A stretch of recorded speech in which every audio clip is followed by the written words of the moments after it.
வாகனத்துல வர்றாங்க. செய்தனா உமர் இப்னு கத்தாபின் மகன் அப்துல்லா இப்னு உமர். திடீரென்று ஒருவர் நடந்து போறார். அப்படியே வாகனத்தை நிறுத்திட்டாங்க.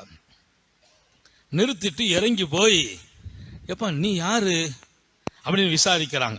கூட இருக்கிறவங்களுக்கெல்லாம் ஆச்சரியம். அவர் ஒரு கிராமவாசி, நடந்து போறவர் கிராமவாசி, ஒரு காட்டரபி. நீ யாருப்பா? நீ இன்னாளுடைய மகன் தானேன்னு கேட்டார். ஆமா. என்ன கரெக்டா சொல்றீங்க? ஆமாப்பா, உன் தகப்பனார் எனக்கு தெரியும், உன் தகப்பனார் தெரியும், உன் தகப்பனாரும் எனக்கு எங்க அத்தாவும் நண்பர்கள் அப்படின்னா. அவர் ஆச்சரியப்படுகிறார்.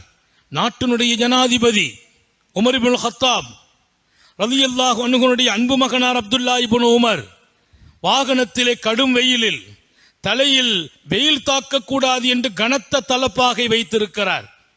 இவரை சந்தித்து கீழே இறங்கி நடந்து போறவரை நலம் விசாரித்து விட்டு, உன்னை எனக்கு தெரியும், இந்நாள் மகன் தானே? ஆமா அப்படின்னு சொல்லிட்டு அவரை கூப்பிட்டு, இந்த வாகனத்தில் நீ இப்போ வெயில் அடிக்குது, நீ நடந்து போகாது. அவர் சொன்னார், என்னங்க இவ்வளவு கடுமையான வெயில், வெயில தாங்க முடியலன்னு பெரிய தலப்பா வச்சிருக்கீங்க, என்ன போய் வாகனத்தில் ஏற சொல்றீங்க? நீ ஏறுப்பா, நீ நடந்து போக கூடாது என்று அவரை வாகனத்தில் ஏறி உட்கார வைத்து அந்த தலப்பாவை கழட்டி அவர் தலையில வச்சிட்டார்.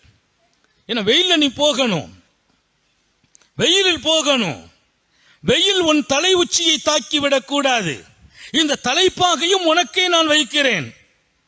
ஹஜ்ரத் சையதுனா அப்துல்லா இப்னு உமர் ரலியல்லாஹு அன்ஹு அவர்கள் உடன் இருந்தவர்கள் கேட்கிறார்கள், அருமையான மாநபியின் அன்பு தோழரே, தாங்கள் நடந்த வீதம் ரொம்ப ஆச்சரியம், ரொம்ப ஆச்சரியம். ஆனாலும் இவ்வளவு கடுமையான வெயிலில் தாங்கள் தலப்பாகையும் எடுத்து கொடுக்க வேண்டுமா, வாகனத்தையும் கொடுத்து விட்டு நடந்து போக வேண்டுமா என்று கேட்டபோது இன்னொரு பக்கம் ஒரு வார்த்தையை சேர்த்து கேட்கிறாங்க. அவர் ஒரு கிராமவாசி தானே, ஒரு காட்டரபி தானே, அவங்களுக்கெல்லாம் சில விஷயத்தை தாங்குற சக்தி இருக்கும். காட்டரபிகளை பொறுத்தவரையில வெயில் மழையெல்லாம் தாங்கி பழகி இருப்பாங்க. அவர் ஒரு சாதாரண ஆளு, நீங்க இவ்வளவு பெரிய அளவிற்கு உபகாரம் செய்யணுமா? ஒரே ஒரு வார்த்தையை அவங்க பதிலா சொன்னாங்க, நம்ம எல்லாம் வியக்க வைத்தது. உனக்கு தெரியுமா, இவர் என் தந்தையின் நண்பரின் மகன், இவர் என் தந்தையின் நண்பரின் மகன். பெருமானார் ஸல்லல்லாஹு அலைஹி வஸல்லம், இன்ன அபர்ரல் பர், மனிதன் செய்கிற நன்மைகளிலெல்லாம் மிகச்சிறந்த நன்மை தன் தந்தைக்கு பின்னால் தன் தந்தையின் நண்பர்களை, தன் தந்தை யாரை நேசிப்பாரோ அவர்களை உபகாரத்தோடு நடத்துவது என்றார்கள் நபிகள் நாயகம்.